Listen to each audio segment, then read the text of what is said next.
नमस्कार, स्वागत है। आप देख रहे हैं मीडिया छत्तीसगढ़। वक्त हो चुका है आज छत्तीसगढ़ की दिन भर की खबरों को जानने का। तो आइए एक नजर डालते हैं खबरों पर फटाफट अंदाज में। ओडिशा तक पहुंचा मानसून, छत्तीसगढ़ की ओर बढ़ने से पहले अटका 20 जून तक पहुंचने की उम्मीद। ओडिशा तक आ चुका मानसून छत्तीसगढ़ आने से हिचक रहा है। पिछले 5 दिन से उसकी गतिविधि में छत्तीसगढ़ की ओर वृद्धि नहीं हुई है। वर्षा की गतिविधि बढ़ने के बाद 20 के आसपास उसके छत्तीसगढ़ में प्रवेश करने की उम्मीद है। अरब सागर यानी पश्चिम से आने वाली नमी युक्त हवा और स्थानीय गर्मी के प्रभाव से मध्य हिस्से के लोग ज्यादा हलाकान हैं। इस पर प्री मानसून ज्यादा साथ नहीं दे रहा है। बिजली बिल वृद्धि पर कांग्रेस ने भरी हुंकार। स्मार्ट मीटर बदलने के लिए आज बिजली दफ्तरों का करेगी घेराव। पीसीसी चीफ दीपक बैज ने मंगलवार को प्रेस कॉन्फ्रेंस लेकर बिजली बिल वृद्धि का जमकर विरोध किया। राजीव भवन में आयोजित पत्रकार वार्ता में उन्होंने कहा कि बिजली के दाम बढ़ाना जनता पर अत्याचार। कांग्रेस बिजली के दाम 5वीं बार बढ़ाए जाने का विरोध करती है। बिजली के दाम बढ़ोतरी और स्मार्ट मीटर वापस लेने के लिए पार्टी आंदोलन करेगी। आज प्रदेश के सभी जिलों में बिजली दफ्तर का घेराव किया जाएगा। बैज ने कहा कि मुख्यमंत्री जो बिजली मंत्री है उनका पुतला दहन किया जाएगा। 18 जून को सभी जिलों में पत्रकार वार्ता लेकर बिजली के दाम बढ़ोतरी का विरोध किया जाएगा। जुलाई के पहले सप्ताह में कांग्रेस के कार्यकर्ता स्मार्ट मीटर के खिलाफ घर घर से आवेदन भरवाकर स्मार्ट मीटर हटाने की मांग करेंगे। डॉक्टर दिनेश मिश्र बोले, सामाजिक बहिष्कार के खिलाफ बने सख्त कानून। छत्तीसगढ़ में 30,000 से अधिक लोग कुप्रथा के शिकार। सभी विधायक को लिख रहे पत्र। अंधश्रद्धा निर्मूलन समिति के अध्यक्ष डॉक्टर दिनेश मिश्र ने छत्तीसगढ़ में सामाजिक बहिष्कार जैसी सामाजिक कृति के खिलाफ सख्त कानून बनाने की मांग की है। उन्होंने कहा कि आगामी विधानसभा सत्र में इस मुद्दे को उठाकर महाराष्ट्र की तर्ज पर सामाजिक बहिष्कार प्रतिषेध अधिनियम लागू किया जाना चाहिए। इसके लिए प्रदेश के सभी विधायकों को पत्र लिखा जा रहा है। डॉक्टर मिश्र ने बताया कि हाल ही के वर्षों में जसपुर, कोंडागांव, केसकाल, सरायपाली, बगीचा और कांसाबेल सहित कई क्षेत्रों में सामाजिक बहिष्कार की घटनाएं सामने आई है। दोस्तों, केवल 2-4 क्षेत्रों की या 2-4 जिलों की ये घटना नहीं है। लगभग छत्तीसगढ़ के सभी जिलों, सभी गांव में इस प्रकार की बहिष्कार की घटनाएं सामने आती है। इसके साथ ही यहाँ पर जाति या समाज से बाहर विवाह करने, पंचायत के आदेश नहीं मानने, आरटीआई लगाने अथवा कुछ मामलों में स्वच्छता मित्र बनने तक पर लोगों और परिवारों का बहिष्कार कर दिया जाता है। उन्होंने दावा किया कि प्रदेश में 30,000 से अधिक लोग सामाजिक बहिष्कार जैसी कुप्रथा से प्रभावित हैं।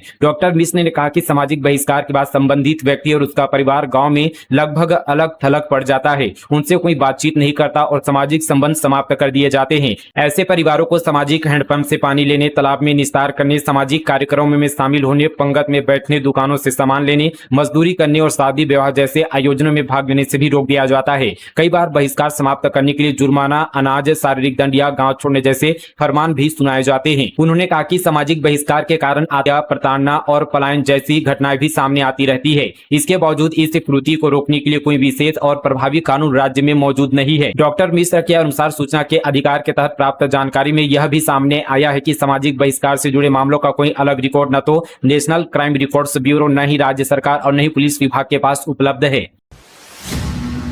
किसानों के समर्थन में कांग्रेस का शक्ति प्रदर्शन। सिर पर पगड़ी और बैलगाड़ियों के साथ कलेक्ट्रेट का घेराव करने पहुंचे सैकड़ों कार्यकर्ता। 15 सूत्रीय मांगों को लेकर राज्यपाल के नाम सौंपा ज्ञापन। खाद्य संकट, बिजली कटौती, कृषि ऋण, धान भुगतान और किसानों से जुड़ी अन्य समस्याओं को लेकर मुंगेली जिला कांग्रेस कमेटी ने जिला मुख्यालय में विशाल धरना प्रदर्शन किया। बड़ी संख्या में कांग्रेस पदाधिकारी, कार्यकर्ता और किसान इस आंदोलन में शामिल हुए। धरना समाप्ति के बाद प्रदर्शनकारी सिर पर पगड़ी बांधकर बैलगाड़ियों के साथ कलेक्ट्रेट पहुंचे और कलेक्ट्रेट का घेराव किया। इस दौरान राज्यपाल के नाम प्रशासन को 15 सूत्री मांग पत्र सौंपते हुए चेतावनी दी कि यदि मांगे पूरी नहीं होने पर कांग्रेस व्यापक जन आंदोलन करेगी। छत्तीसगढ़ में 26 गांवों की संयुक्त ग्राम सभा का बड़ा फैसला। धर्मांतरण पर तत्काल रोक की मांग। चर्च प्रार्थना सभा प्रतिबंधित। कांकेर जिले के पीड़ापाल अनुसूचित क्षेत्र में कथित षड्यंत्र पूर्वक मतांतरण के खिलाफ 26 ग्राम सभाओं ने एकजुट होकर बड़ा कदम उठाया है। ग्राम मुरा गांव में आयोजित रूढ़िगत पारंपरिक संयुक्त ग्राम सभा में ईसाई चर्च प्रार्थना सभा और पादियों पर पूर्ण प्रतिबंधित लगाने का सर्वसम्मति से प्रस्ताव पारित किया गया है। साथ ही धर्मांतरित व्यक्तियों को अनुसूचित क्षेत्र में जमीन न देने और आरक्षण का लाभ ले रहे धर्मांतरितों के डी लिस्टिंग का संकल्प भी लिया गया। सिंहदेव बोले, धार्मिक स्वतंत्रता पर दबाव डालना सही नहीं। छत्तीसगढ़ के स्कूलों में गायत्री मंत्र का पाठ अनिवार्य। अल्पसंख्यक संगठनों ने कहा आदेश वापस लिया जाए। छत्तीसगढ़ के स्कूल शिक्षा विभाग ने सरकारी स्कूलों में प्रार्थना सभा के दौरान गायत्री मंत्र अनिवार्य कर दिया है। इसमें राष्ट्रगान और राष्ट्रगीत के साथ साथ गायत्री मंत्र, दीप, भोजन और अन्य मंत्रों का पाठ भी शामिल होगा। यह आदेश 12 जून को जारी किया गया था। अब इस फैसले के खिलाफ पूर्व उप मुख्यमंत्री टी.एस. सिंहदेव, कांग्रेस और कई अल्पसंख्यक संगठनों ने आपत्ति जताई है। सिंहदेव ने कहा कि धार्मिक धार्मिक स्वतंत्रता पर दबाव डालना सही नहीं है। उन्होंने राज्य सरकार से आदेश वापस लेने की मांग की है। अल्पसंख्यकों के संगठन ने कहा कि यह निर्णय देश के धर्मनिरपेक्षता के सिद्धांत के विपरीत है। नवा रायपुर में खुलेगा तहसील कार्यालय। सेक्टर 19 स्थित पर्यावास भवन में होगा दफ्तर। 39 गांवों को मिलेगी राहत। नवा रायपुर में तहसील दफ्तर के लिए स्थान का चयन कर लिया गया है। सूत्रों के अनुसार तहसील दफ्तर सेक्टर 19 स्थित पर्यावास भवन में खोला जाएगा, जिसके लिए तैयारियां की जा रही है। इस तहसील दफ्तर के खुलने से नवा रायपुर से लगे 39 ग्रामवासियों को बड़ी राहत मिलेगी, क्योंकि इन ग्रामों में रहने वाले लोगों को राजस्व संबंधी विभिन्न कार्यों के लिए अब तक लंबी दूरी कर रायपुर सहित जिले के अन्य दूसरे तहसील दफ्तरों तक जाना पड़ता है। छत्तीसगढ़ के सभी ग्राम पंचायतों में होगी ग्राम सभा। आवास प्लस 2.0 की स्थायी प्रतीक्षा सूची सहित कई विषयों पर होगी चर्चा। पंचायत एवं ग्रामीण विकास विभाग द्वारा ग्राम पंचायतों को ग्राम सभाओं के माध्यम से ग्रामीण विकास पंचायतों की वित्तीय स्थिति, आवास योजनाओं, रोजगार, सामाजिक मुद्दों और स्थानीय विकास कार्यों जैसे जनहित से जुड़े कई महत्वपूर्ण विषयों पर चर्चा और निर्णय लेने का अधिकार दिया गया है। इसी कड़ी में छत्तीसगढ़ के सभी ग्राम पंचायतों में 24 जून को ग्राम सभाओं का आयोजन किया जाएगा। ग्राम सभाओं में आवास प्लस 2.0 की स्थायी प्रतीक्षा सूची सहित विभिन्न विषयों पर चर्चा की जाएगी। त्वचा रोग से जूझ रही दंतेवाड़ा की जागेश्वरी पेड़ की छाल की तरह हो गई है बॉडी। एम्स रायपुर में दोबारा शुरू हुआ इलाज। दंतेवाड़ा की 14 वर्षीय जागेश्वरी शरीर की त्वचा पर कांटों जैसी मोटी परतें बनने वाली बीमारी इक्थियोसिस हिस्ट्रिक्स से पीड़ित है। जागेश्वरी को छत्तीसगढ़ राज्य बाल अधिकार संरक्षण आयोग की पहल के बाद जागेश्वरी को दोबारा एम्स रायपुर में भर्ती कराया गया है, जहाँ विशेषज्ञ डॉक्टरों की निगरानी में उसका इलाज चल रहा है। हरियाली की नई पहल, सीड बॉल से जंगलों को मिलेगा नया जीवन। ग्रीन कमांडो वीरेंद्र के द्वारा दी गई खास पहल। बालोद ब्लॉक में पर्यावरण संरक्षण को बढ़ावा देने के लिए सीड बॉल अभियान की एक नई उम्मीद बनकर सामने आ सकता है। मिट्टी, खाद और बीज से तैयार इन छोटे छोटे गोलों को जंगलों और खाली जगहों पर डालकर आसानी से पौधों को उगाया जा सकता है। सीड बॉल का सबसे बड़ा फायदा है कि दुर्लभ इलाकों में बिना ज्यादा मेहनत के हरियाली बढ़ाई जा सकती है। मिट्टी और खाद की परत बीज को सुरक्षा देती है और बारिश के मौसम में यही बीज अंकुरित होकर नए पौधों का रूप लेते हैं। बालोद जैसे वन क्षेत्र वाले इलाके में नीम, करंज, आंवला, बेर और अन्य स्थानीय प्रजातियों के बीजों से जैव विविधता बढ़ाने में मदद मिल सकती है। इसमें पक्षियों, मधुमक्खियों और वन्यजीवों को भी सहारा मिलेगा। पेड़ बढ़ेंगे तो मिट्टी का कटाव रुकेगा, पानी का संरक्षण होगा और पर्यावरण को मजबूती मिलेगी। बारिश से पहले सीड बॉल अभियान बालोद की धरती को हरा भरा बनाने की एक छोटी लेकिन बड़ी पहल बन सकता है। आदिवासी बहुल्य गांव में 229 एकड़ शासकीय भूमि पर कब्जे का आरोप। आक्रोशित ग्रामीणों ने भूमाफिया और राजस्व अधिकारियों के खिलाफ की जांच की मांग। गौरेला पेंडा मरवाही जिले के आदिवासी बहुल्य तरई गांव में शासकीय जंगल मद और चरनोई भूमि को लेकर विवाद लगातार गहराता जा रहा है। ग्रामीणों ने करीब 229 एकड़ शासकीय भूमि पर कब्जा कराने की कोशिश का आरोप लगाते हुए कलेक्ट्रेट पहुंचकर कलेक्टर को शिकायत पत्र सौंपा गया है। ग्रामीणों ने कुछ राजस्व अधिकारियों की कथित मिलीभगत का आरोप लगाते हुए पूरे मामले की निष्पक्ष जांच और दोषियों के खिलाफ कड़ी कार्रवाई की मांग की है। कब्र खोदकर 6 और 100 निकाले गए। खजवानी के लिए 8 लोगों को जहरीली शराब पिलाकर मारने की आशंका। फोरेंसिक जांच के लिए भेजे गए सैंपल। बलौदाबाजार जिले के खरवे गांव में पिछले 3 महीनों में 8 लोगों की संदिग्ध परिस्थितियों में मौत हो गई है। आरोप है कि गांव के एक व्यक्ति ने शराब में जहर मिलाकर इन लोगों को पिलाया, जिससे उनकी मौत हुई है। मामला कसडोल थाना क्षेत्र का है। छत्तीसगढ़ में पराली जलाने पर पहली बार बड़ी कार्रवाई। 5 किसानों पर लगा 5-5 हजार रुपए का जुर्माना। छत्तीसगढ़ में पराली जलाने के मामले में पहली बार प्रशासन ने बड़ी कार्रवाई की है। धमतरी के बगतराई रोड स्थित नगर निगम के लीगेसी वेस्ट प्लांट में लगी आग की जांच के बाद प्रशासन ने 5 किसानों पर पर्यावरणीय क्षतिपूर्ति के तहत 5-5 हजार रुपए का अर्थदंड लगाया है। बता दी कि धमतरी के बगतराई रोड स्थित मणिकंचन केंद्र में 25 मई को ही आगजनी की घटना के जांच के बाद राजस्व विभाग ने 5 कृषकों पर कार्रवाई की है। जांच में पाया गया कि लीगेसी वेस्ट स्थल के आसपास के खेतों में पराली जलाई गई थी, जिसके कारण आग फैलकर कचरा संग्रहण स्थल तक पहुंचने की आशंका जताई गई। गरियाबंद जिले में स्कूलों की हालत खस्ता। पीने के लिए झीया का सहारा, उसी पानी से बनेगा मध्याह्न भोजन। देश से कृत्रिम बुद्धिमत्ता, डिजिटल शिक्षा और आधुनिक भारत के सपनों को साकार करने में जुटा है। लेकिन आदिवासी बहुल गरियाबंद जिले में नए शिक्षा सत्र 2026-27 की शुरुआत ऐसे हालात में होने जा रही है, जहां कई स्कूली बच्चे झीया का पानी पीकर और उसी पानी से बने मध्याह्न भोजन के भरोसे अपने भविष्य संवारने स्कूल पहुंचेंगे। जिले में 4 ऐसे स्कूल हैं और यह सब बाकायदा शिक्षा विभाग के रिकॉर्ड में दर्ज बच्चा शिक्षा से वंचित न रहे। इस अभियान का उद्देश्य प्रत्येक बालक बालिका विद्यालय में प्रवेश तथा नियमित अध्ययन सुनिश्चित करना है। वही शासकीय विद्यालय में प्रवेश उत्सव की तैयारियां प्रारंभ कर दी गई है। जनप्रतिनिधियों के साथ साथ पालकों को भी आमंत्रित किया जा रहा है, ताकि बच्चों की शिक्षा को लेकर जागरूकता विकसित किया जा सके। राज्य स्तरीय कराटे चैंपियनशिप में चमकी जिनिसा दानी 2 गोल्ड किए अपने नाम 150 से अधिक खिलाड़ियों ने लिया था हिस्सा। छत्तीसगढ़ कराटे संघ की ओर से आयोजित 26वीं राज्य स्तरीय कराटे चैंपियनशिप में छात्रा जिनिसा दानी ने शानदार प्रदर्शन करते हुए 2 स्वर्ण पदक अपने नाम किए हैं। प्रतियोगिता का आयोजन अग्रसेन भवन जवाहर नगर में किया गया, जिसमें प्रदेश भर से करीब 150 खिलाड़ियों ने हिस्सा लिया। प्रतिबंधित प्लास्टिक पर निगम का बड़ा प्रहार, भारी मात्रा में डिस्पोजल जब्त, 2 दुकानदारों पर लगाया जुर्माना। जगदलपुर से खबर है। स्वच्छता अभियान को प्रभावी बनाने और सिंगल यूज प्लास्टिक पर रोक को सख्ती से लागू करने के लिए जगदलपुर में नगर निगम ने एक बार फिर बड़ी कार्रवाई की है। टीम ने 2 दुकानों में छापेमारी कर 1 लाख रुपए का प्रतिबंधित डिस्पोजल सामग्री जब्त किया है।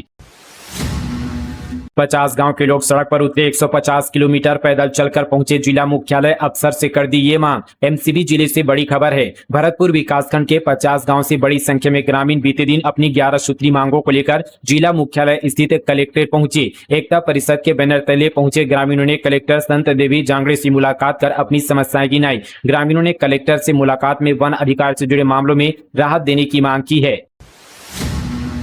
20 आदिवासी परिवारों के घर ढहाए गए, महिलाओं से दुर्व्यवहार के आरोप। कोरबा के नौन बिर्रा में बिना नोटिस मकान तोड़ने का दावा, बारिश में बेघर हुए परिवार। कोरबा जिले के पाली थाना क्षेत्र अंतर्गत ग्राम नौन बिर्रा के खलारीपारा में वन विभाग और पुलिस की संयुक्त कार्रवाई को लेकर विवाद खड़ा हो गया है। ग्रामीणों का आरोप है कि 13 जून 2026 को वन विभाग के अधिकारियों ने पुलिस बल के साथ खसरा नंबर 597 पर बने 20 आदिवासी परिवारों के मकानों को जेसीबी से ध्वस्त कर दिया है। पीड़ितों का कहना है कि कार्रवाई से पहले उन्हें कोई नोटिस या सूचना नहीं दी गई थी। ग्रामीणों के अनुसार मकान तोड़े जाने के दौरान घरों में मौजूद महिलाओं ने विरोध किया तो उनके साथ हाथापाई और दुर्व्यवहार किया गया। आरोप है कि महिलाओं को जबरन घसीटकर घरों से बाहर निकाला गया। सरगुजा में होगा राज्य स्तरीय योग दिवस का मुख्य आयोजन। सीएस ने की उच्च स्तरीय बैठक, अधिकारियों को दिए गए आवश्यक निर्देश। छत्तीसगढ़ में आगामी 21 जून को 12वें अंतर्राष्ट्रीय योग दिवस का आयोजन किया जाएगा। इस वर्ष योग दिवस की थीम स्वास्थ्य आयु के लिए योग निर्धारित की गई। आयोजन को व्यापक और सफल बनाने के लिए राज्य के मुख्य सचिव विकास सिंह ने महानदी भवन में विभिन्न विभागों के वरिष्ठ अधिकारियों की एक उच्च स्तरीय बैठक ली और तैयारियों की समीक्षा की। 1 लाख की रिश्वत लेते जनपद सीईओ समेत 3 दबोचे गए। चेक जारी करने के बदले मांगे 2 लाख। सक्ती में एसीबी ने ट्रैप कर पकड़ा। छत्तीसगढ़ के सक्ती जिले में प्रधानमंत्री आदर्श ग्राम योजना की मंजूर की राशि का चेक जारी करने के बदले 2 लाख रुपए की रिश्वत मांगने के मामले में एंटी करप्शन ब्यूरो बिलासपुर ने कार्रवाई की है। एसीबी ने जनपद पंचायत सक्ती के सीईओ निखिल कश्यप, सहायक ग्रेड 3 अविनाश ठाकुर और चपरासी लक्ष्मण भानु को 1 लाख रुपए की रिश्वत लेते हुए रंगे हाथों गिरफ्तार किया है। रिश्वत के पैसे जब्त भी कर लिए गए हैं। इस मामले में टीम ने तीनों आरोपियों के खिलाफ भ्रष्टाचार निवारण अधिनियम के तहत केस दर्ज कर आगे की कार्यवाही शुरू कर दी है। भारतमाला परियोजना में नया विवाद। अब इस गांव में फर्जी नामांतरण कर करोड़ों के मुआवजा घोटाले का आरोप। भारतमाला परियोजना में कथित अनियमितताओं का दायरा लगातार बढ़ता जा रहा है। अब धमतरी जिले के सिवनी कला गांव में भी जमीन अधिग्रहण और मुआवजा वितरण में बड़े पैमाने पर गड़बड़ी के आरोप सामने आए हैं। ग्रामीणों ने मामले की शिकायत एसीबी ईओडब्ल्यू से की है। बड़ी संख्या में ग्रामीण बयान दर्ज कराने एसीबी ईओडब्ल्यू कार्यालय भी पहुंचे थे। छत्तीसगढ़ में मछली पकड़ने वालों की अब खैर नहीं। 16 से 15 अगस्त तक के लिए लगा पूर्ण प्रतिबंध। उल्लंघन करने पर लगेगा तगड़ा जुर्माना। मानसून की दस्तक से पहले राज्य सरकार ने मत्स्य संसाधनों के संरक्षण और मछलियों के प्राकृतिक प्रजनन को सुरक्षित करने के लिए बड़ा फैसला लिया है। वर्षा ऋतु में मछलियों के प्रजनन काल को ध्यान में रखते हुए राज्य शासन ने 16 जून से 15 अगस्त 2026 तक की अवधि को बंद ऋतु यानी क्लोज सीजन घोषित किया है। इस दौरान प्रदेश के नदियों, नालों, प्राकृतिक जलाशयों तथा अन्य संबंधित जल स्रोतों में सभी प्रकार के मत्स्य खेत पर पूर्ण प्रतिबंध रहेगा। स्वच्छता सर्वे टीम लौटी। 4 तरह का कचरा अलग नहीं। बिलासपुर निगम के पास डस्टबिन वाहन कम। 10 करोड़ के प्रस्ताव को नहीं मिली स्वीकृति। बिलासपुर नगर निगम की स्वच्छता सर्वे में नंबर 1 बनने की तैयारी अधूरी रह गई है। सर्वेक्षण टीम ने शहर का दौरा कर लिया है, लेकिन 4 तरह के कचरे को अलग अलग इकट्ठा करने के लिए न तो पर्याप्त डस्टबिन उपलब्ध है और न ही 4 कंपार्टमेंट वाले कचरा वाहन। इससे शहर में कचरा प्रबंधन की स्थिति पर सवाल उठ रहे हैं। केंद्र सरकार के नए निर्देशों के तहत शहर में 1,29,000 मकानों और दुकानों तक 4 रंगों वाले डस्टबिन नहीं पहुंचे हैं। इसके अलावा 4 कंपार्टमेंट वाले कचरा वाहनों की संख्या भी पर्याप्त नहीं है। निगम के दावों के विपरीत जमीनी हकीकत कमजोर नजर आ रही है। मानसून सत्र से पहले भूपेश बघेल का सरकार पर हमला, किसानों की समस्याओं, बढ़ते बिजली बिल और महंगाई को लेकर घेरने की तैयारी। छत्तीसगढ़ विधानसभा के आगामी मानसून सत्र से पहले प्रदेश की राजनीति तेज हो गई है। पूर्व मुख्यमंत्री भूपेश बघेल ने बिजली बिल बढ़ोतरी, खाद बीज की कमी और किसानों की परेशानियों को लेकर राज्य सरकार पर निशाना साधा है। उन्होंने कहा कि कांग्रेस इस मुद्दों को विधानसभा में मजबूती से उठाएगी। जमीन आवंटन नहीं होने पर भड़के डूबान प्रभावित, हाईकोर्ट के आदेश की अवहेलना का आरोप, आंदोलन की दी चेतावनी। धमतरी जिले में स्थित गंगरेल बांध के डूबान प्रभावित परिवारों में लंबित भूमि आवंटन को लेकर नाराजगी लगातार बढ़ती जा रही है। डूबान प्रभावित जन कल्याण समिति की बैठक में प्रभावितों ने आरोप लगाया कि शासन की स्पष्ट निर्देश और उच्च न्यायालय के आदेश के बावजूद 3 माह बीत जाने के बाद भी पात्र परिवारों को वैकल्पिक कृषि भूमि का आवंटन नहीं किया गया है।